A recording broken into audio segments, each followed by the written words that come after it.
Olá pessoal, tudo bem? Muito bem, vamos então dar continuidade à nossa aula passada, né? Bom, na aula passada a gente viu um pouco a respeito do teorema da convergência dominada de Lebesgue, tá certo? É um resultado extremamente importante, eu diria que foi o resultado mais importante daquela sessão que falava de integração de funções complexas, tá certo? Agora, nessa aula de hoje, a gente vai apresentar um outro corolário também do teorema da convergência dominada de Lebesgue, na verdade, só para fechar aquele assunto da aula passada, tá? Então vamos lembrar que a gente viu o teorema da convergência dominada, depois a gente viu um corolário que falava que a integral da soma é igual à soma das integrais, desde que você tenha certas condições sendo satisfeitas, né? E agora a gente vai ver o último corolário, tá? Mas depois disso, isso aí vai compor apenas o comecinho da nossa aula, né? Depois disso a gente vai ver uma coisa extremamente importante que é a relação que existe entre a integral de Riemann e a integral de Lebesgue, tá certo?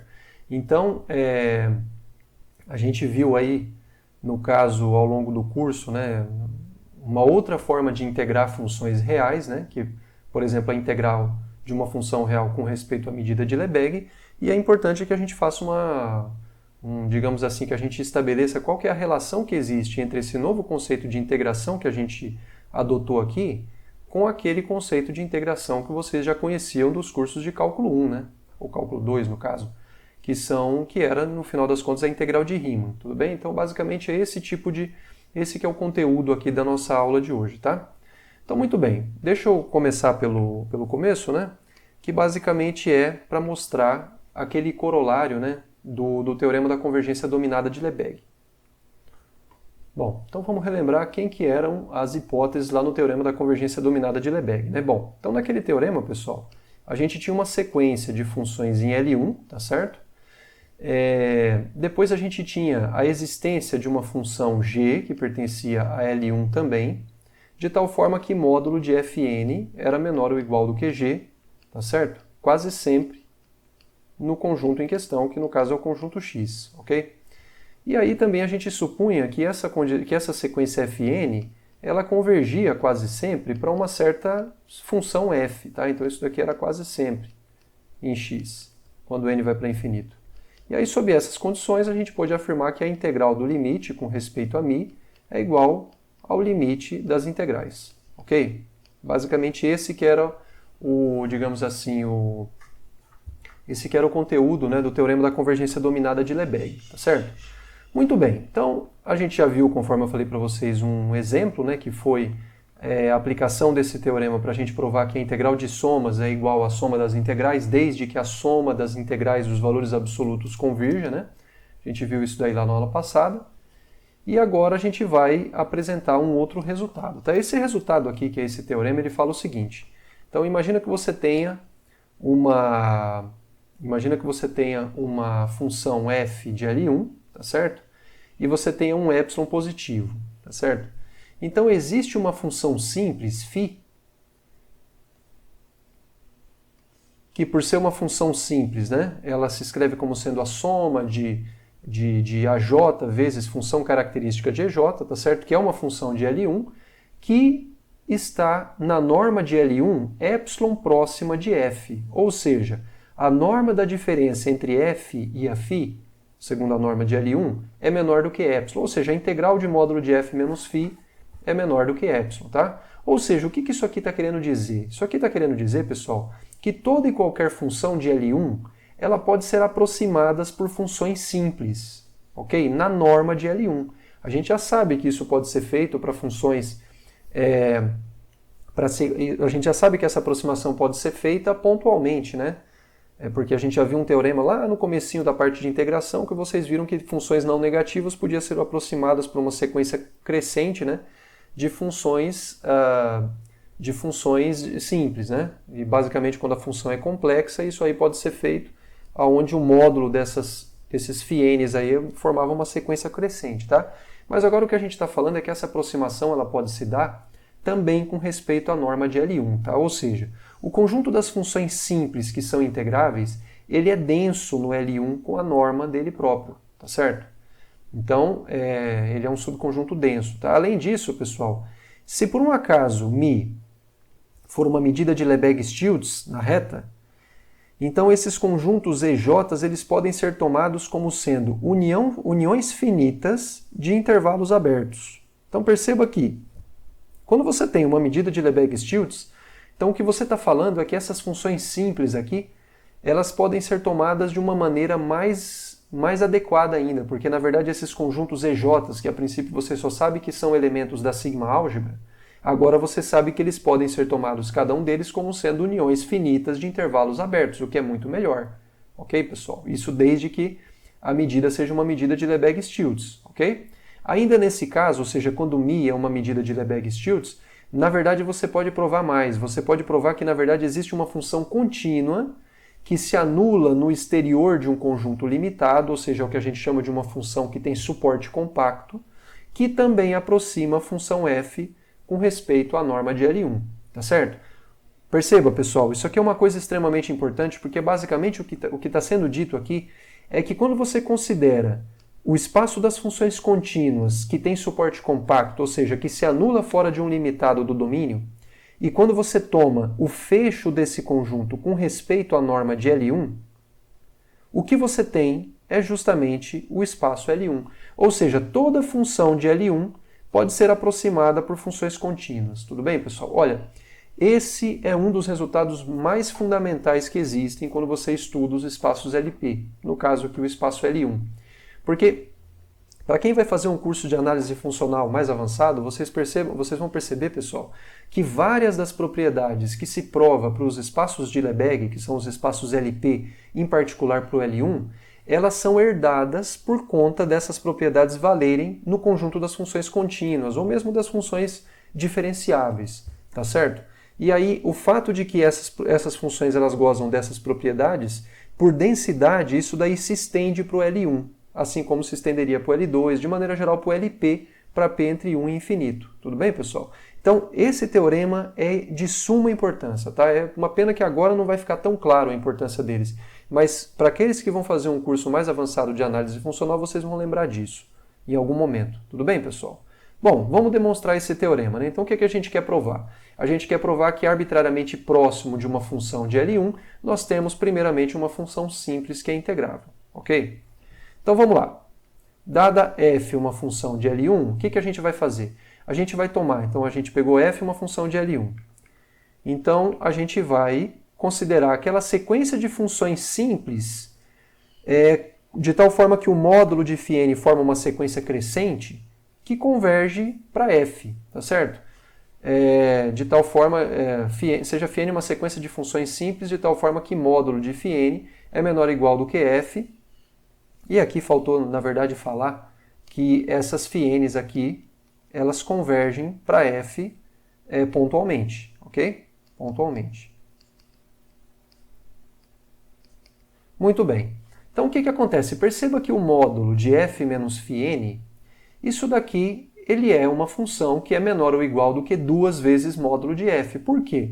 Porque, olha, isso daqui é menor ou igual do que módulo de f mais módulo de φn. Módulo de φn é menor ou igual do que módulo de f, portanto, essa soma é menor ou igual do que 2 vezes o módulo de f. Tudo bem? E vamos lembrar, pessoal, que a gente está assumindo que a função f é uma função em L1, então, em particular, 2 vezes o módulo dela também é uma função de L1. Tá certo? Obviamente. Então, o que acontece? Você tem uma sequência de funções que está convergindo pontualmente para uma f, você sabe disso daquele teorema que está lá no comecinho desse capítulo, tá certo? E você sabe que o módulo, e você sabe que existe uma função de L1, que no caso é a função 2 vezes módulo de f, que domina quase sempre, tá certo? Todos os termos da sequência em questão, que no caso é f menos φn. Tudo bem? Então o que acontece? E perceba que essa sequência aqui ela converge para zero, tá certo? Porque se φn converge para f, então o módulo de f menos φn converge pontualmente para zero, correto? Ora, então, pelo teorema da convergência dominada de Lebesgue, a gente sabe que a integral do limite, que no caso é zero, é igual ao limite das integrais. Porque vamos lembrar que o limite dessa sequência é zero, tá? É igual ao limite das integrais. Ou seja, isso significa que a integral do módulo de fn menos φn, ele fica tão pequeno quanto nós precisemos. Ou seja, fixado um epsilon positivo, você sabe que existe, que no caso está fixado lá no enunciado, né? você sabe que existe um n grande o suficiente de tal forma que essa integral aqui é menor do que epsilon, desde que o n seja grande o suficiente. Ou seja, a gente de fato conseguiu provar que toda função de L1 pode ser aproximada na norma de L1, porque perceba que isso daqui nada mais é do que a norma de f menos φn em L1, correto? E por isso daqui ser menor do que epsilon, isso significa que, de fato, na norma de L1, o conjunto das funções simples que estão em L1 ele é um subconjunto denso do L1, correto? Por quê? Porque toda função de L1 pode ser aproximada por funções dessa forma. Beleza? Então a primeira parte do teorema está provado e foi uma aplicação simples aí do teorema da convergência dominada. Tudo bem? Bom, agora vamos para a segunda parte do nosso teorema. Então a segunda parte é aquela que fala assim: se você tem uma medida de Lebesgue-Stieltjes, então de fato esses conjuntos EJs eles podem ser tomados como sendo uniões finitas de intervalos abertos. Tudo bem? Então o que acontece? Deixa eu só ver uma coisa. Isso, podem ser tomados como uniões finitas de intervalos abertos, está correto. Então, o que acontece? Bom, eu já sei que dado uma f, você já consegue uma função simples, que no caso é essa daqui, que está suficientemente próxima dessa f na norma de L1, tudo bem? Agora o que a gente vai fazer é, para cada n, a gente vai analisar essa função aqui. Então observa só, isso daqui é uma função simples, que é soma de AJ para j indo de 1 até n, tá? Para j indo de 1 até um certo número aí, sei lá, k subíndice n, tá? Porque depende do n em questão, de AJ vezes função característica de EJ. O que a gente sabe desses EJs? Ora, a gente sabe que esses EJs eles são elementos da sigma álgebra em questão, que no caso é o domínio da F. Aqui, lembre-se que a gente está supondo que é uma medida de Lebesgue-Stieltjes nessa parte final, então subentende-se que o domínio dessa medida que o domínio da função f é o conjunto dos números reais. Tudo bem? Então o que acontece? A gente está supondo aqui, sem perda de generalidade, que essa daqui já é a representação standard da função φn, ok? Então nós sabemos que, segundo essa representação, esses AJs aqui, assim, ele é na verdade não é exatamente a representação standard, é a representação standard onde a gente está tirando aquela parcela que é o zero. Ou seja, se o zero estiver na imagem de φn, a gente está usando a representação standard menos aquela parcela que seria zero vezes função característica da imagem inversa do zero pela função. Isso dá origem à mesma soma, tá? A soma não vai mudar nada, a diferença é que não tem uma parcela lá que é o zero, tá? Então, sendo isso daqui, sendo essa representação tal como eu acabei de falar para vocês, então a gente pode supor que os AJs são todos diferentes de zero e que os EJs eles são todos disjuntos, porque vamos lembrar que cada EJ nada mais é do que a imagem inversa de um elemento da imagem de φn pela função. Então é claro que quando você toma esses conjuntos, eles vão ser 2 a 2 disjuntos. Tudo bem, pessoal? E mais do que isso, perceba ainda que a medida de EJ ele é finito. E por que a medida de EJ é finito? Isso aqui não é uma hipótese, a gente obtém isso daqui. Essa medida aqui ela é finita por quê? Porque quando você analisa, quando você faz essa conta aqui, olha, medida de EJ, o que é? Isso daqui é menor ou igual do que módulo de AJ elevado a menos 1 vezes a integral de φ sobre EJ. Por quê? Veja bem, o que dá a integral, na verdade aqui é φn, tá? O que é a integral de φn com respeito a μ em cima de EJ? Ora, vai ser nada mais do que a integral de φn vezes a função característica de EJ com respeito a μ, correto?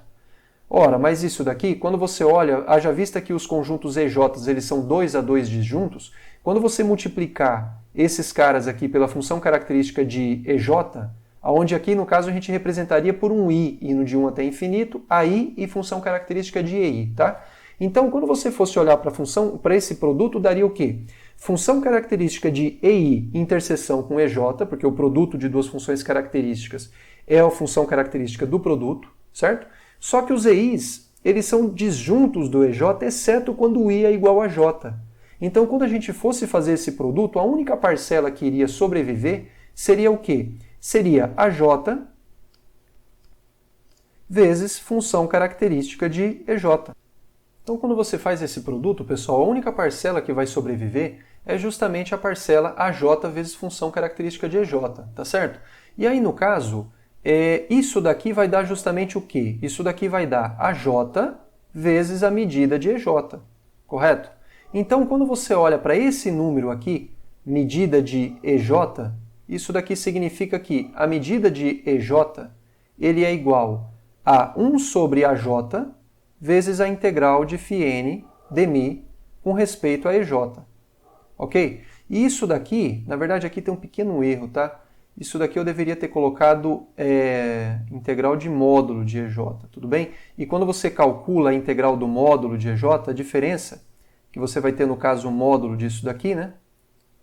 E aí vai ficar o módulo de AJ, tá? É só isso que muda. E aí vai ficar esse módulo aqui, e aí, enfim, vai ficar desse jeito mesmo, tá? E aí, pessoal, isso daqui significa que realmente a medida de EJ, ele é igual a isso daqui, tá certo? Então aqui na verdade é um menor ou igual, mas poderia ser igual isso daqui, tá? Poderia ser igual, na verdade. Isso, exatamente.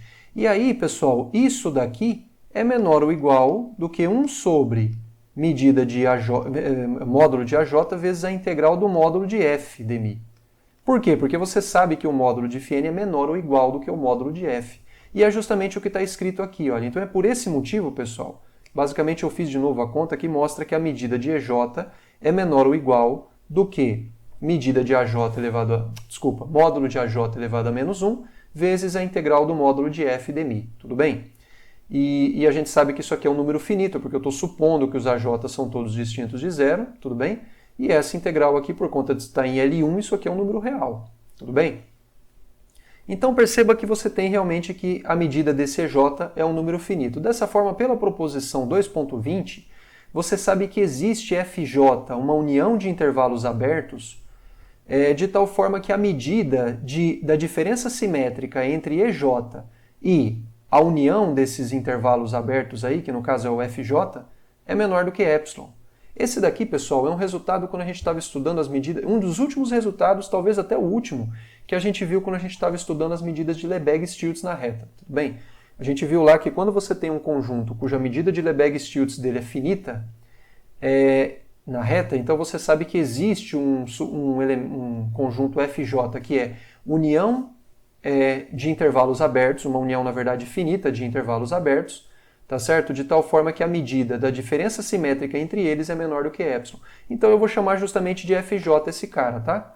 E aí, pessoal, perceba uma coisa, que quando você olha para a função característica de EJ, quando você olha para a função característica desse conjunto aqui, olha, veja, a diferença simétrica entre EJ e o FJ é um conjunto. E quando você olha para a função característica desse conjunto, isso vai dar justamente módulo da diferença entre as funções características de EJ e de FJ, tá? Isso daqui, pessoal, vou deixar como exercício para vocês verificarem, mas não é difícil.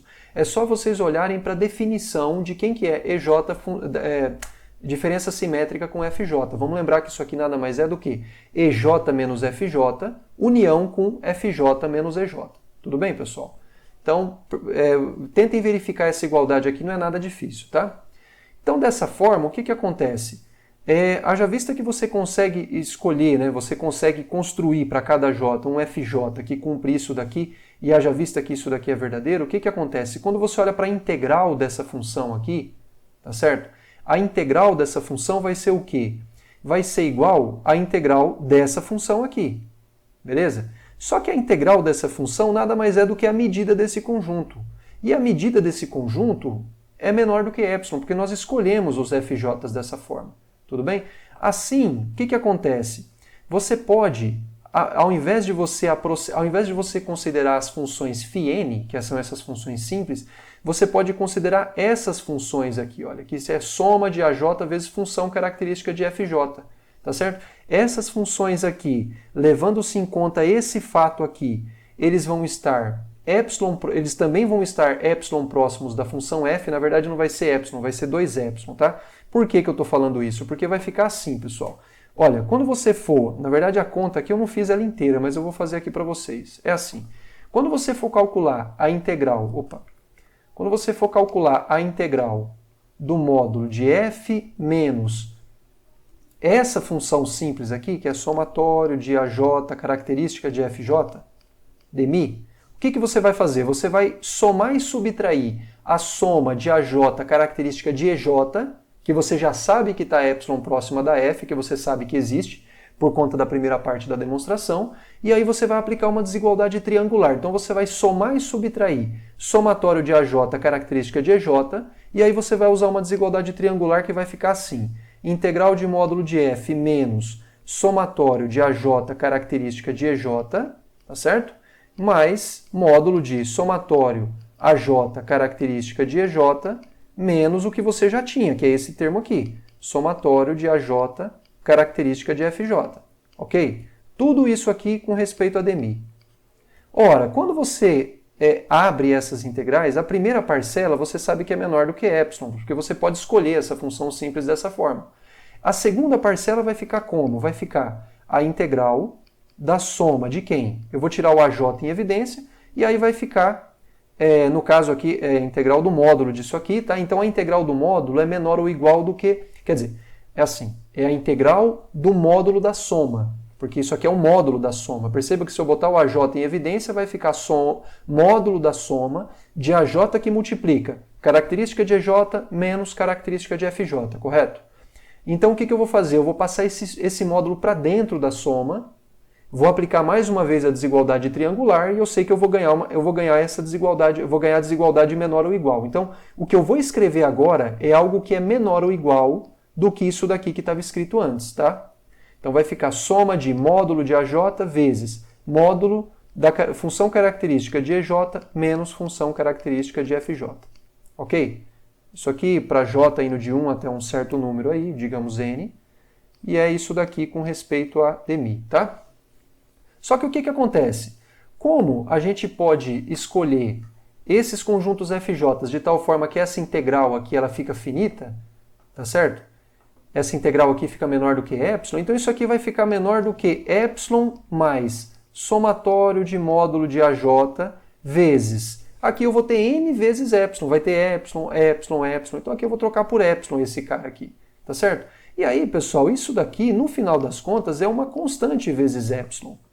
Tudo bem? Por que é uma constante vezes epsilon? Porque aqui você pode trocar, você pode botar em evidência, você pode trocar todo mundo aqui pelo máximo dentre módulo de AJ entre os J's disponíveis, tá certo? E aí você vai ter n vezes esse máximo vezes epsilon, que no final das contas vai ser uma constante que depende de epsilon, e não uma constante que depende de epsilon, tá certo, pessoal?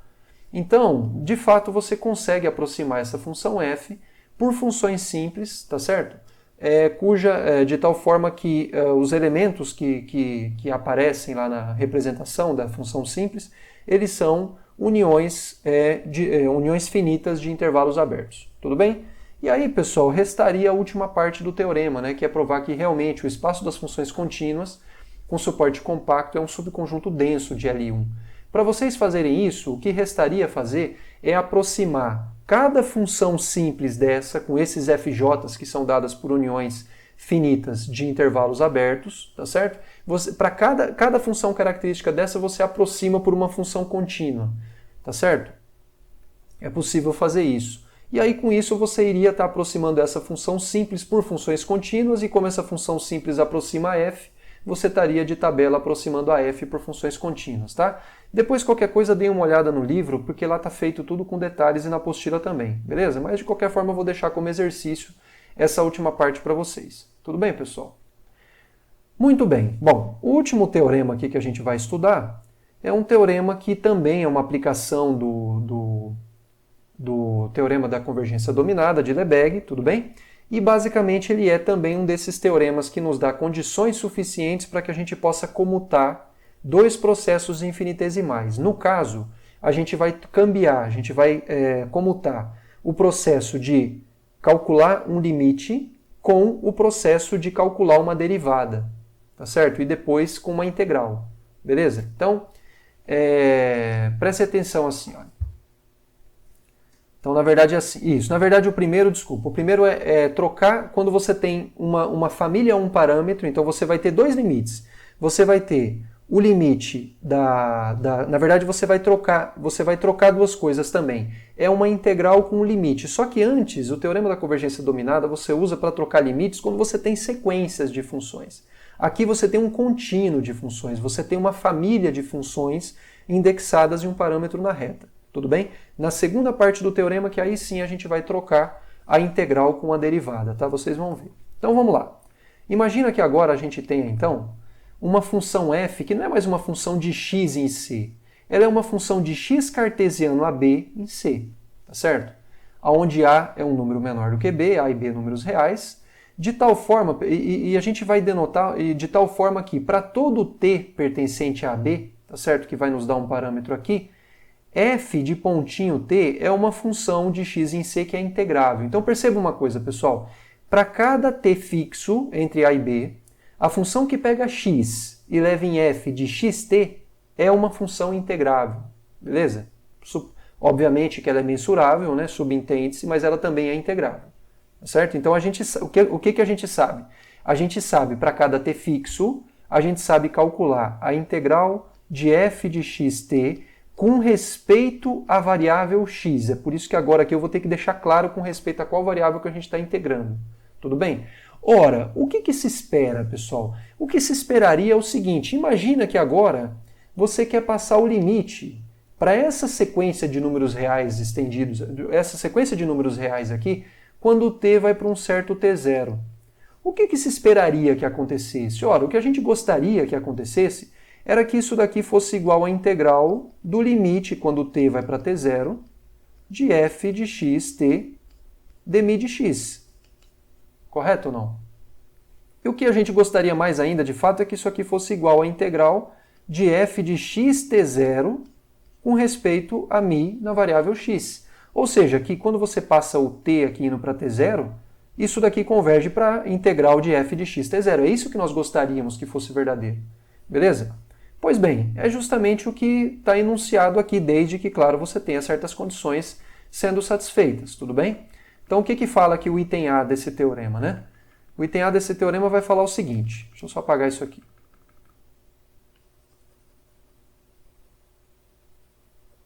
O item A desse teorema fala aqui. Suponha que exista uma função g em L1 que domina todos os elementos da família de funções que nós temos. Percebam, nós temos uma família a um parâmetro de funções. O parâmetro aqui para mim é t. Para cada t você tem uma função de L1. E o que nós temos aqui, supostamente, na nossa hipótese, é que existe uma g, uma função de L1, que domina todos os elementos da família, tá certo? Ou seja, isso aqui é maior ou igual do que isso para todo x e t. Na verdade, bastaria que valesse para todo t e para todo x quase sempre. Não precisa nem ser para todo x, é para quase todo x, tá certo? Mas vamos deixar assim. Então, o que fala o teorema? Se, pontualmente, para cada x fixo, essa família f de xt ela converge quando o t vai para t0 para uma certa função, então quando você passa o limite nas integrais dessas funções, elas vão convergir para a integral de f de xt0. Ou seja, vale exatamente aquilo lá que eu havia falado para vocês. Porque o que está do lado esquerdo nada mais é do que o limite, quando o t vai para t0, t vai para t0, da integral de f de xt dmi de x. E o que está falando aqui, o que está do lado direito, é que isso aqui é igual à integral de f de xt0 dmi de x. Ou seja, quando você precisar passar um limite em uma sequência, não é uma sequência, tá, pessoal? Agora é um contínuo, você percebeu? É uma família de funções. Quando você precisa passar esse limite aqui, quando t vai para t0, então você sabe que desde que essa família seja uniformemente limitada por uma função de L1, você pode, o limite da integral é a integral do limite. Basicamente, pessoal, o que é esse item A aqui? É uma versão contínua do teorema da convergência dominada. É exatamente isso, ok? Pode-se dizer que é uma versão contínua do teorema da convergência dominada. Beleza? Muito bem, agora vamos para o item B. O item B ele fala o seguinte. Suponha que ainda você tem uma função, né, de x cartesiano a b, tá certo? Chegando em C, né? Que seja uma função, que seja uma sequência de tal forma que para todo t, essa função aqui é uma função integrável e que f de t maiúsculo é justamente essa integral aqui. Tudo bem? Agora você suponha também que as derivadas parciais de f com respeito a t existam para todo t entre a e b, e que ainda por cima exista uma função g de L1 que domina essas derivadas parciais. Perceba uma coisa, pessoal. Para cada t entre a e b, eu estou supondo que a derivada parcial de f com respeito a t existe. Ou seja, eu estou supondo que eu posso pegar essa função aqui e derivar ela com respeito a t. Beleza?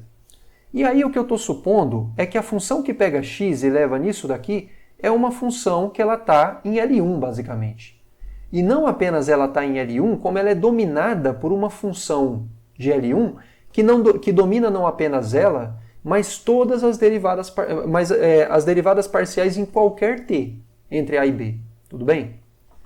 Então, o que fala o teorema? Se f, então f, né, que é a função que pega que é a função que pega t, o f maiúsculo, vamos lembrar da definição, é a função que pega t e leva nessa integral aqui, então essa função ela é uma função diferenciável, tá certo? É uma função diferenciável e a derivada da integral é a integral das derivadas. Porque você percebeu, pessoal, que o f' de t é o quê? É a derivada com respeito a t de quem? De f de t. Quem que é f de t? Integral de f de xt dmi de x. Então, perceba que o que está falando aqui esse teorema é que, desde que você tenha que essas funções são deriváveis com respeito a t e que exista uma função de L1 que domina todas as derivadas parciais disso daqui com respeito a t, então a derivada dessa integral é igual à integral da derivada. Correto? Perceba como é que você está comutando dois processos infinitesimais, o processo de tomar a derivada e o processo de tomar a integral. Você está enfiando essa derivada para dentro. Você está passando essa derivada com respeito a t aqui para dentro. Tudo bem, pessoal? Então é isso que fala o teorema. Olha, a demonstração disso é um exercício, sugiro que vocês façam, tá certo, pessoal? Com certeza absoluta na prova que eu vou dar para vocês. Vai cair algumas demonstrações de coisas aqui que eu não fiz, que eu deixei como exercício, tá certo? Isso daqui é um exercício muito bom e vocês precisam basicamente utilizar o teorema da convergência dominada para demonstrá-lo. Tudo bem? Não é uma coisa difícil. Tentem fazer usando o teorema da convergência dominada. Aí vocês falam assim, ah, mas espera aí, professor, esse daqui é um teorema que fala de contínuo, o teorema da convergência dominada fala de algo que é de uma sequência, né? Portanto uma coisa discreta. Tudo bem, mas veja, se você sabe que o limite de f de t, quando t vai para t0, é igual a f de t0, se e somente se para toda a sequência tn convergindo para t0, o limite de f de tn é igual a f de t0. Tudo bem? Você pode usar esse fato. E é justamente ele que você tem que usar juntamente com o teorema da convergência dominada. Beleza, pessoal? Então tentem fazer isso. Mas é uma aplicação imediata do teorema da convergência dominada. Ok? Bom, isso daí, pessoal, encerra essa parte de integração de funções complexas. Tudo bem? Vamos lembrar novamente que o teorema da convergência dominada é o mais importante. Existe uma versão do teorema da convergência dominada, que é o chamado teorema da convergência dominada generalizado, que está lá nos exercícios e se eu ainda não deixei, eu vou deixar para vocês, que é extremamente importante. Quem trabalha com análise na reta, quem trabalha com análise, por exemplo, equações diferenciais, análise harmônica, usa esse tipo de teorema todos os dias, tudo bem? Então é realmente uma ferramenta essencial. Beleza, pessoal? E agora a gente vai mudar de assunto. Então a gente vai começar a explorar um pouco a respeito dessas relações que existem entre os dois conceitos de integração para funções na reta que, desde que a gente estudou as integrais de Lebesgue, vocês conhecem. Então, todo mundo aqui fez um curso de cálculo e certamente conhece as integrais de Riemann, sabe o que significa uma função ser Riemann integrável. E aí, quando vocês fizeram essa primeira parte do nosso curso, enquanto a gente estava estudando teoria da medida, e integração, vocês aprenderam o que é a integral de Lebesgue de uma função, tá certo? Então a pergunta que fica é, se você tem uma função que ela é Riemann integrável, pergunta, será que ela é Lebesgue integrável? Se você tem uma função que é Lebesgue integrável, será que ela é Riemann integrável?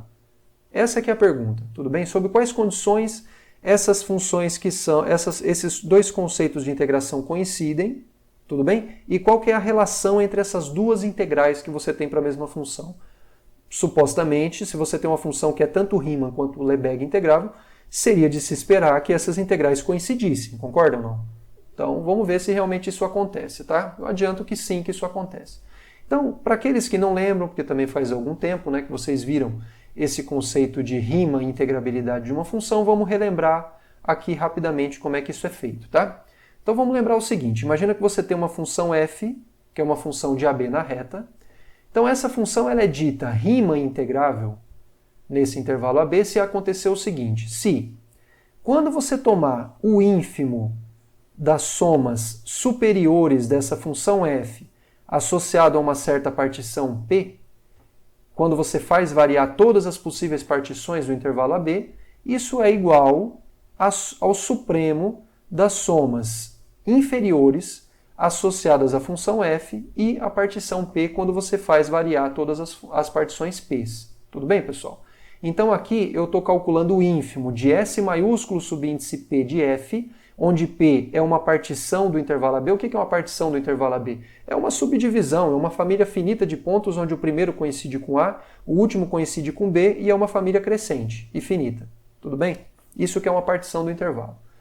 E aí, vamos lembrar que a soma superior de f com respeito a essa partição é o quê? É justamente a soma dos máximos que a função f assume em cada um dos subintervalos dessa partição, vezes o comprimento de cada um dos subintervalos. Então perceba que eu estou fazendo a soma quando o i vai de 1 até n, porque eu tenho no caso aqui n pontos na minha partição. Na verdade n subintervalos, né? Eu tenho n mais 1 pontos, mas eu tenho n subintervalos, tudo bem?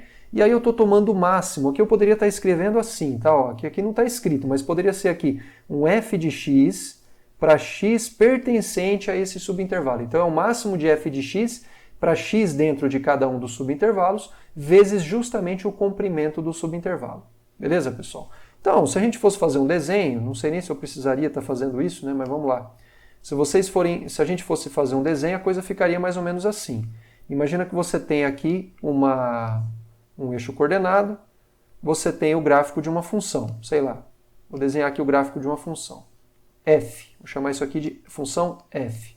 Você tem aqui uma partição AB, então tá aqui, você tem aqui o intervalo AB, desculpa, e você tem uma partição. Minha partição vai ser T0, T1, T2 e o T3 já é o BN, tá? Esse daqui é o T0, esse aqui é o T1, T2 e esse aqui é o T3, no caso que seria o N para mim é 3. Beleza? E aí o que você faz? Você verifica o seguinte, que quando você olha para o comportamento da função em cada um dos subintervalos, você vai definir quem que é essa soma superior. E quem que é essa soma superior? Vai ficar assim, olha. Deixa eu pôr de verde aqui. É assim, você vai fazer o quê? Você vai tomar o máximo valor da função dentro do primeiro subintervalo, que no caso é essa altura aqui, certo? Opa. Que no caso é essa altura aqui. E aí você toma justamente essa altura vezes o comprimento desse subintervalo. Isso vai te dar o quê? A área desse retângulo aqui. Depois você toma o máximo valor de f dentro desse subintervalo aqui, que vai ser esse cara também, vezes o comprimento do subintervalo, que vai te dar justamente a área desse retângulo aqui. Depois você vai tomar o máximo valor que a f assume dentro desse subintervalo, vai multiplicar esse valor pelo comprimento do subintervalo, vai obter a área desse retângulo. Quando você somar tudo isso daqui, você vai obter um número que é a soma superior de f com respeito a essa partição, que vai te dar uma aproximação por cima da integral da função f, da integral de Riemann. Beleza?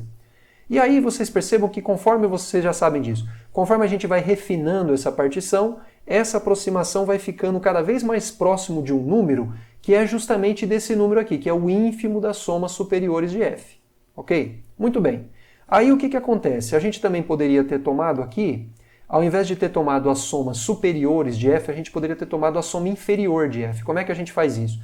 A gente olha para o valor mínimo da função dentro desse subintervalo, que vai ser essa altura, que vai dar origem quando você multiplicar pelo comprimento do subintervalo, vai dar origem à área desse retângulo.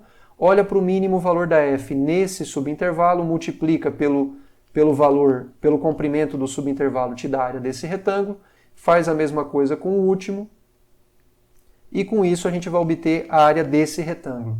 Ora, o que isso aqui te dá? Isso aqui te dá a soma inferior, que é o S minúsculo, com respeito a P de f, com respeito a essa partição, o que por sua vez vai te dar uma aproximação por baixo da integral da função f. Ok? E você sabe que quando você refina essa partição, essa sequência, essas somas inferiores, elas formam uma sequência crescente que vai convergir justamente para o supremo desses caras aqui, ok? Então, esse valor é o que lá no livro do Elon, de análise na reta, nos últimos capítulos, quando trata de integral de Riemann, ele denota pela integral superior da função f, de a até b, e a notação dele é essa daqui.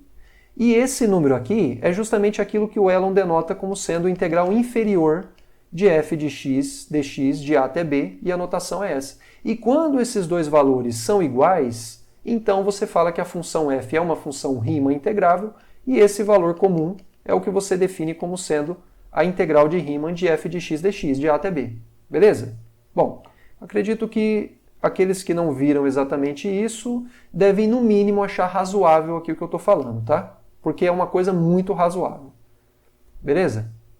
Muito bem. Então tá bom. Então isso aqui são, respectivamente, a soma superior e a soma inferior de f com respeito à partição P. Bom, então a pergunta que fica é qual que é a relação entre a integral de Riemann e a integral de Lebesgue de uma mesma função. Beleza? Bom, isso vai ser expresso aqui nesse teorema, que é digamos assim, o único resultado que a gente vai fazer nessa sessão. É uma sessão bastante curta, de fato, do livro. E isso daqui, esse teorema fala o seguinte. Seja f uma função limitada. Pega uma função limitada do intervalo AB na reta, tá? Uma função limitada. Então, o item A fala o seguinte. Se f é Riemann integrável, então ela também é Lebesgue mensurável e Lebesgue integrável também, tá? Ou seja, toda função limitada em um intervalo compacto da reta, que é Riemann integrável, ela também é Lebesgue integrável e, como conseguinte, obviamente, também é Lebesgue mensurável. E, além disso, a integral de Riemann, que é o que está do lado esquerdo, coincide com a integral de Lebesgue, que é o que está do lado direito. Perceba a notação? Isso aqui é a notação que a gente tem para a integral de Riemann. Essa daqui é a notação que a gente tem para a integral de Lebesgue, veja. É a integral de f com respeito a essa medida em cima desse conjunto. Tudo bem? Então, pelo menos quando você está tratando de funções limitadas de um intervalo fechado na reta, funções que são Riemann integráveis são Lebesgue mensuráveis e também integráveis. A recíproca é falsa, ou seja, existem funções que são Lebesgue integráveis e não são Riemann integráveis. Exemplo, pega a função característica do conjunto dos números racionais. Essa função, ela é Lebesgue integrável, em primeiro lugar, ela é Lebesgue mensurável. Por que ela é Lebesgue mensurável? Porque ela é uma função característica de um boreliano. Por que Q é um conjunto boreliano? Ora, porque o Q pode ser escrito como sendo união enumerável dos conjuntos formados por apenas um ponto. Conjuntos formados por apenas um ponto são fechados na reta. Se são fechados, eles são borelianos. E como a sigma-álgebra de Borel é, como o próprio nome diz, uma sigma-álgebra, então uniões enumeráveis de conjuntos enumeráveis dá um conjunto, um elemento da sigma-álgebra. Na verdade, união enumerável de elementos da sigma-álgebra nos dá um conjunto que está na sigma-álgebra. Então, Q é um elemento que é um boreliano, e pelo fato dele ser um boreliano, a função característica dele é uma função mensurável. Tá certo? E quando, por exemplo, você estiver dentro de um intervalo 0, 1, quando você estiver olhando para a integral da função característica dos racionais entre 0 e 1, essa integral aqui ela é finita. De fato, isso aqui vai dar 0. Tá certo? Por quê? Porque essa função é igual a 0, é igual a 0 quase sempre com respeito à medida de Lebesgue na reta. Porque vamos lembrar que o conjunto dos números racionais ele é um conjunto enumerável. E, portanto, você sabe que os conjuntos que são enumeráveis na reta real, eles têm medida de Lebesgue nula, tá certo? Porque eles são uniões de conjuntos formados por apenas um único elemento, e a medida de um único elemento é igual a 0, a medida de Lebesgue desse cara. Outras medidas não, medida de Dirac, por exemplo, não, mas a medida de Lebesgue é. Tudo bem? Então, isso daqui, pessoal, é o exemplo de uma função que é Lebesgue mensurável, é Lebesgue integrável e não é Riemann integrável. E por que ela não é Riemann integrável? Você pode olhar de duas formas. Você pode olhar para o item B, porque ele responde porque que essa função não é Riemann integrável, mas você também pode pensar da seguinte forma: quando você for calcular a integral superior associada a essa função, vai dar 1, e quando você for olhar para a integral inferior dessa função, vai dar 0. Portanto, como 1 é diferente de 0, essa função não é integrável, tá? Dá para fazer isso na mão, mas seria mais inteligente a gente usar o item B aqui, olha. O que fala o item B? O item B fala o seguinte, fala que f é rima integrável se e somente se o conjunto dos pontos onde a função é descontínua tem medida nula, medida de Lebesgue nula.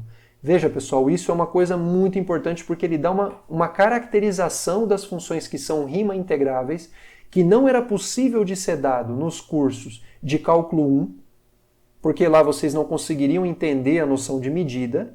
Essa caracterização, ela, por exemplo, é apresentada no livro do Elon, um curso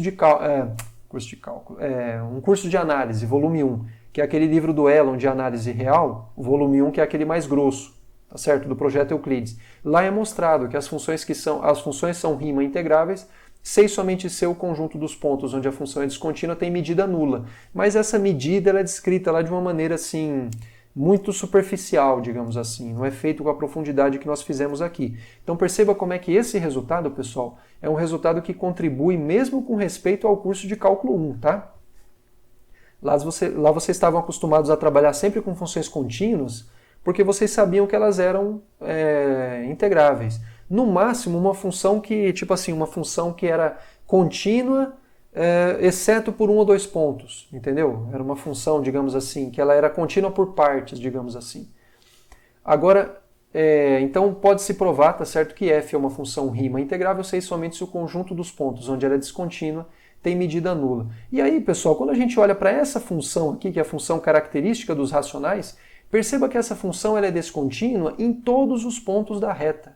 Não é apenas no conjunto dos números racionais que ela é descontínua. Ela é descontínua em todos os pontos da reta.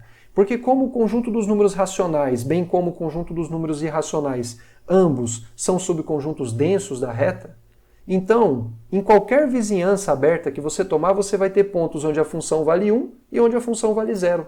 Então essa função não pode ser contínua em qualquer ponto da reta. Beleza? Sendo assim, o conjunto dos pontos onde ela é descontínua tem medida infinita de fato, porque é igual à medida. Se você tiver num intervalo limitado, vai ser a medida do próprio intervalo. Em particular, é não nula e, portanto, f não é uma função rima integrável. Beleza? Bom, aqui, pessoal, nessa demonstração, a gente vai fazer apenas a demonstração do item A. Tá? A gente vai provar apenas que, se f é rima integrável, então ela é Lebesgue mensurável e também Lebesgue integrável, e, por fim, a integral de Riemann dessa função coincide com a integral de Lebesgue dessa função. Beleza? Então vamos lá. Vamos supor que f é uma função rima integrável. Muito bem, e daí? Bom, por uma dada partição P do intervalo AB, pega P uma partição do intervalo AB. Vamos construir aqui uma função que vai ser uma função simples, na verdade duas. A função g maiúsculo de P e a função g minúsculo de P. Quem são essas funções? Veja, a função g maiúscula de P é aquela função cujo gráfico é justamente aquela aproximação por cima que você tinha para a integral de f. E a função g minúsculo é justamente aquela função que, no caso aqui, é o gráfico dessa função simples, que está aqui em verde, tá? É o g maiúsculo de P. O g minúsculo de P é a função simples cujo gráfico está em amarelo, e é a função cuja integral dá justamente a soma dessas áreas aqui, desses retângulos em amarelo, tá? Ou seja, se a gente for construir isso, vai dar o quê? Essa função simples g maiúsculo P dá o quê? Soma de mj, onde mj é o supremo da f dentro desse subintervalo, vezes a função característica desse intervalo, ok? E a g minúsculo de P é o quê? A soma dos m minúsculos j, que são os ínfimos da função f nesses subintervalos, vezes a função característica desse intervalo aqui. Tudo bem? É bastante claro, pessoal, a gente perceber que a integral de g maiúscula vai dar justamente a soma superior de f associado a essa partição, e a g minúscula, a integral dela vai ser o quê? A soma inferior de f com respeito a essa partição. Por quê? Aqui você tem o supremo dos valores da f em cada um dos subintervalos, vezes, quando você for calcular a integral dessa função, vai dar a medida desse intervalo, que por sua vez é o seu comprimento. Tá certo? Então, a integral de gp nada mais é do que S maiúsculo com respeito a P de f. E a integral de g minúsculo P nada mais é do que a integral de S minúsculo, que é a soma inferior de f com respeito a P. Beleza, pessoal? Muito bem, então vamos fazer o seguinte. Vamos considerar uma sequência de partições pKs, aonde cada uma delas refina a anterior. O que significa uma partição refinar a outra? Se você tem uma sequência, se você tem uma partição P1 e uma partição P2, P1 é um refinamento de P2, se além de todos os pontos que P2 tinham, essa daqui também tem alguns a mais. Ok? Isso que é um refinamento. Então o que você está fazendo basicamente com esse refinamento? Você está pegando aqui e você está adicionando cada vez mais pontos e você nunca está tirando nenhum daqueles que já tinha anteriormente. Quando você vai fazendo isso, você vai refinando, você vai construindo uma sequência PK de refinamentos dessa partição. Tá certo? E a gente vai supor ainda que o máximo comprimento dos subintervalos da partição PK, ela é um número que tende a zero. Ou seja, você vai fazendo um refinamento, mas você não deixa nenhum intervalo sem que ele seja particionado arbitrariamente. Ou seja, o máximo comprimento que você tem associado a uma dada partição PK, quando o K vai para infinito, esse comprimento vai para zero. Ou seja, na verdade você vai refinando todos os subintervalos que vão aparecendo aqui. Beleza, pessoal? Para não correr o risco de você ter uma situação na qual aconteça assim, olha. Você vai refinando, só que você deixa um subintervalo intacto. Vai refinando assim. Quando você vai refinando, o máximo comprimento dos subintervalos da partição, no caso vai ser no mínimo igual a isso daqui que não está indo para zero, porque você não está mexendo nele. Então, na verdade, esses PKs eles vão refinando tudo. Tá certo, pessoal? Muito bem. E aí, o máximo comprimento dos subintervalos tende a zero. E S maiúsculo de FPK e S minúsculo de... Aqui é de F, tá? Faltou colocar. S minúsculo de FPK, eles vão tender, respectivamente, a integral de A até B de f de x dx. Veja bem, você está supondo que a função f é uma função rima integrável.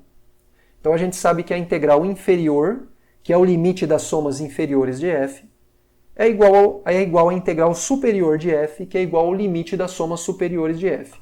Ocorre que, quando essa partição PK, quando k vai para infinito, haja vista que essas partições estão uma refinando a anterior, cada uma delas refinando a anterior, e o máximo comprimento do subintervalo está indo para zero, isso daqui está se aproximando. Deixa eu pôr de outra cor. Isso aqui está se aproximando. Isso aqui está tendendo, tá? A integral de f de x dx de a até b seria a integral superior. Mas como a sua função ela é rima integrável, a integral superior coincide com a inferior, então tanto faz. E esse número aqui, ele também está tendendo para a mesma coisa, para a integral de f de x dx de a até b. Lembro, a princípio seria para a integral inferior, mas como a função é rima integrável, a integral inferior coincide com a integral de rima, portanto que eu só vou colocar assim, tá? Então, de fato, o máximo comprimento dos subintervalos tende a zero e essa soma superior e essa soma inferior estão ambos tendendo para a integral de rima de f de x dx. Beleza? Bom, o que acontece? Para cada k fixo, perceba que a f é uma função que está entre a g minúsculo de pk e a g maiúsculo de pk. Por que isso acontece? Porque você sabe que, por construção, a g de pk em cada um dos subintervalos vale o quê? O mínimo valor, o ínfimo dos valores da f. Tá certo? E o G maiúsculo vale o sup dos valores da f. Então, por definição, pela construção dela, essa desigualdade aqui é verdadeira. Ok? O que acontece, pessoal? Perceba que, pontualmente, essa sequência aqui, olha, veja, quando você vai refinando, quando você vai tomando uma sequência de refinamentos das partições, essas sequências GK, G de PK minúsculo, é uma sequência crescente. E a sequência G maiúsculo de PK é uma sequência decrescente. Ok? Vocês já viram isso lá quando vocês estudaram integrabilidade. Se vocês forem olhando aqui, não é difícil ver que, por exemplo, aqui nesse exemplo que eu dei para vocês, se a gente refina agora, como eu vou tomar, por exemplo, quando eu vou fazer o GK minúsculo, tá? O ínfimo da função, agora, nesses dois subintervalos, o primeiro ínfimo vai dar isso, o segundo vai dar isso. Então perceba que a função ficou maior. Percebeu como é que esse trecho está maior do que esse daqui, que era da sequência anterior? Então não é difícil, nem um pouco difícil a gente ver que realmente essa sequência GPK é uma sequência crescente, G minúsculo, e o G maiúsculo de PK é uma sequência decrescente. E você perceba que o G de PK é limitada superiormente por F, bem como essa daqui é limitada inferiormente por f. Ou seja, você tem duas sequências monótonas e limitadas. Uma monótona crescente que é limitada superiormente e outra monótona decrescente que é limitada inferiormente. Logo, na reta real, quando o k vai para infinito, existe um g de x, para cada x fixo, como gpk de x é uma sequência crescente e limitada, ela converge para um certo ponto. Estou chamando de g de x, minúsculo. Bem como g maiúsculo de pk converge para um certo ponto que eu estou chamando de g maiúsculo. Por quê? Porque essas sequências são monótonas ilimitadas. Na verdade, monótonas ilimitadas, tá certo? E haja vista que, quando você passa o limite aqui em ambos os termos, em todos os termos aqui dessas duas desigualdades, você percebe que pontualmente isso aqui converge para G, isso aqui converge para G maiúsculo, no caso, e aí, portanto, você sabe que pontualmente, tá certo? Você sabe que para todo x pertencente ao intervalo AB, g de x é menor ou igual do que f de x, que é menor ou igual do que g maiúsculo de x, ok? Não está escrito, mas subentende-se isso. Mais do que isso, pessoal, essas funções g minúscula e g maiúscula, elas são funções mensuráveis. E por que elas são funções mensuráveis? Porque elas são limites de sequências de funções mensuráveis. Veja, cada uma das g minúsculo de pk é uma função simples, onde você sabe que os elementos que estão lá os conjuntos cujas funções características compõem essa função simples são conjuntos mensuráveis, porque são intervalos semiabertos da reta. Portanto, são borelianos. E do G maiúsculo a mesma coisa. Então você tem uma sequência de funções simples, mensuráveis, convergindo para uma função. Lembre-se que quando você tem que a medida é completa, sempre que você tem uma sequência de funções simples e ela converge para uma função pontualmente, o limite é uma função mensurável, ok? Então, por esse motivo que você pode afirmar que a G minúscula é mensurável e pelo mesmo motivo a G maiúscula também é mensurável, tá? Porque elas são limites de sequências de funções mensuráveis, porque cada uma delas são limites de sequências de funções simples que são mensuráveis, ok? Então veja bem, você tem uma sequência de funções mensuráveis, GPK convergindo para G minúsculo, GPK maiúsculo convergindo para G maiúsculo, tá certo? Convergindo pontualmente. E você sabe que ambas essas sequências são sequências limitadas em L1, ou seja, existe uma função de L1, de AB, com respeito à medida de Lebesgue, que limita elas. Que função seria essa? Ora, você não está supondo que a sua função f é uma função limitada?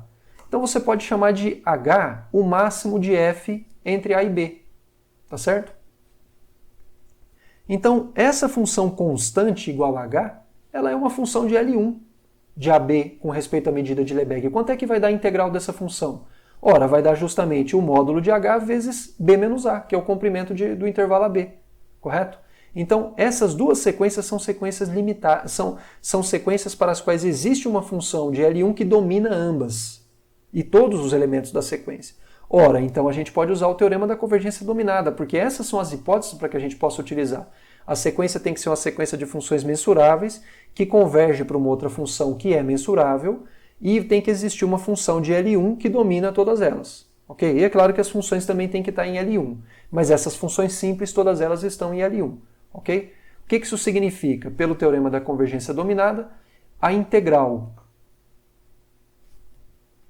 Pelo teorema da convergência dominada, veja bem, o que o teorema da convergência dominada me dá é essa igualdade aqui e essa igualdade aqui.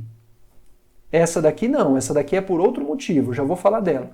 Por enquanto esquece essa daqui, pensa só nessa daqui. Olha, a integral do limite é igual ao limite das integrais. Isso daqui vem do teorema da convergência dominada, bem como essa daqui. Mesmo motivo, tá? Uma sequência de funções limitadas, uma sequência de funções em L1 que converge para uma outra, e existe uma função L1 que domina todas elas. Então você sabe que a integral do limite é o limite das integrais. Agora vamos lembrar, pessoal, que essa integral aqui nada mais é do que a soma inferior de f com respeito à partição pk, e como a gente tomou essas partições, sendo uma um refinamento da outra, e o máximo subintervalo da partição indo para zero, então isso significa que essas integrais, que por sua vez são as somas inferiores, elas convergem justamente para a integral inferior da f, mas como você sabe que a f é uma função Riemann integrável, a integral inferior coincide com a integral de Riemann, que é o que está escrito aqui do lado esquerdo. Pelo mesmo motivo, Essas integrais aqui nada mais são do que as somas superiores de f com respeito a pk, e como a partição pk foi escolhida do jeito que foi escolhida, o limite disso daqui quando k vai para infinito é a integral superior de a até b, esqueci de pôr aqui, só que a integral superior, uma vez que a função f é rima integrável, ela é igual à integral de rima. Beleza? Então perceba que você conseguiu duas funções, g minúsculo e g maiúscula, cuja integral de Lebesgue delas é igual à integral de Riemann da função f. Ok? Só que tem uma coisa, a integral da diferença entre elas é zero. Quer dizer, haja vista que a integral de ambas são iguais ao mesmo número real, então a integral da diferença entre elas é zero. Concorda ou não? E veja, como você sabe que a g minúscula ela é menor ou igual do que f, que por sua vez é menor ou igual do que g maiúsculo, você já sabe que g maiúsculo menos g minúsculo é uma função maior ou igual do que zero. Então, vamos lembrar que quando a gente tem a integral de uma função não negativa dando zero, isso significa que as duas funções coincidem quase sempre dentro do conjunto em questão. Então, quase sempre, a g minúscula coincide com a g maiúscula. Ora, mas como quase sempre g de x é igual a g maiúsculo de x, então o f de x que está no meio para todo x também tem que ser igual. Quase sempre. Então, com isso a gente pode afirmar que a f maiúscula ela coincide com a g maiúscula quase sempre dentro do intervalo AB, e como a medida μ é completa, você sabe que se f é igual a uma função que é mensurável m quase sempre, como m é uma medida completa, então f é uma função Lebesgue mensurável, e além disso, como ela coincide com a g quase sempre com respeito à medida de Lebesgue, a integral dela é igual à integral de g. Integral de Lebesgue. Só que a integral de g maiúscula dá justamente a integral de Riemann de f, e era o que a gente queria. A gente não queria justamente provar isso, que a função f ela era Lebesgue mensurável, Lebesgue integrável, e a integral de Lebesgue dela coincide com a integral de Riemann? Pois bem, conseguimos provar isso. Ok, pessoal? Então o item A está provado, e com isso a gente consegue perceber que existe uma relação muito estreita entre as integrais de Riemann e de Lebesgue, pelo menos quando a função f é uma função contínua. Ok? E aí fica aquele item B para vocês lembrarem que uma função limitada em um intervalo compacto ela é Riemann integrável, se e somente se o conjunto dos pontos onde ela é descontínua é um conjunto de medida nula. Tudo bem? Aí vocês podem falar assim, poxa professor, mas qual que é a vantagem de você trabalhar com integral de Riemann, com integral de Lebesgue, ao invés de trabalhar com integral de Riemann? Para que a gente está tendo esse trabalhão todo para definir um novo sentido de integração? Bom, essa resposta não é pequena, a gente poderia dar muitos motivos, tá? Mas eu vou citar pelo menos dois, um que eu escrevi e o outro que eu não escrevi. Um deles é o seguinte, primeiro, o fato de que você pode integrar a Lebesgue funções que não eram integráveis a Riemann e funções que são Riemann integráveis, pelo menos desde que sejam limitadas em compactos, elas também são funções que são Riemann integráveis também são Lebesgue integráveis.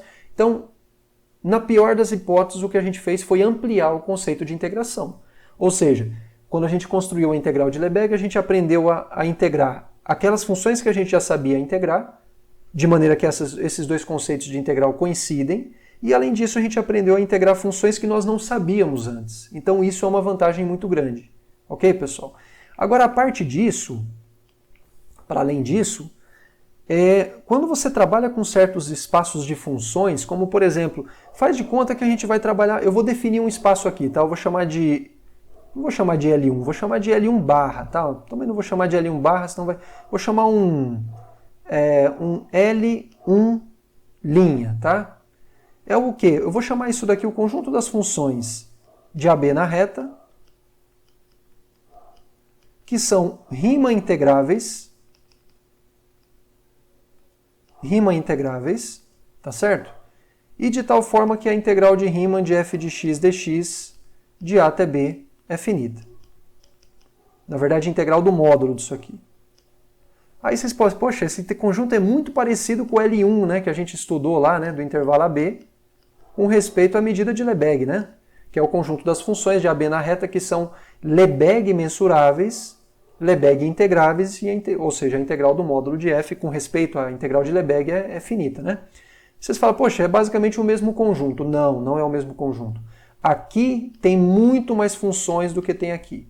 Porque aqui você tem funções que são integráveis segundo Lebesgue e que não são integráveis segundo Riemann. Tá certo? E, por exemplo, se você for considerar isso daqui, olha, se você for considerar, por exemplo, essa norma aqui, olha, norma de f com respeito a L1, né, que é a integral de módulo de f dm, em cima do conjunto AB, e você for considerar uma norma nesse espaço aqui, tá, que é a norma de f em L1', que é a integral do módulo de f de x dx, de A até B, integral de Riemann, qual que é a vantagem desse espaço vetorial normado com respeito a esse? Ambos são espaços vetoriais normados, tá? Só que tem uma vantagem muito grande. Esse espaço aqui, quando munido dessa métrica, ele é completo, ou seja, ele é um espaço métrico completo. Se você pega uma sequência de Cauchy, essa sequência converge para um ponto que está lá dentro, enquanto que esse espaço, quando munido dessa métrica, não é completo. Você consegue obter uma sequência de funções que converge para uma função que está aqui, você consegue uma sequência de funções, você consegue uma sequência de Cauchy de funções que estão aqui dentro que não convergem para nenhuma função daqui. Tá certo, pessoal? Então, essa por si só também já seria uma vantagem bastante grande do porquê que a gente considera integral de Lebesgue e não integral de Riemann. Tudo bem, pessoal? Então é por esse motivo que eu já digo para vocês, se alguém aqui, e provavelmente alguns de vocês, forem, por exemplo, estudar equações diferenciais parciais, sempre que você vê essa notação aqui, olha, por exemplo, suponha que f é uma função de Rn na reta, tá? Quando você olhar para a integral de f de x dx com respeito a Rn, essa integral aqui não vai ser integral de Riemann, vai ser integral de Lebesgue, aqui ninguém fala, porque não precisa, subentende-se que é integral de Lebesgue, ok?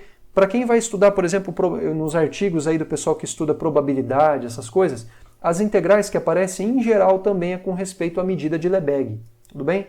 Então, a integral de Riemann, na verdade, uma vez que você estude a integral de Lebesgue, ela meio que perde o valor dela, tá? Ela não precisa mais, já não é mais aquela coisa assim que era antes.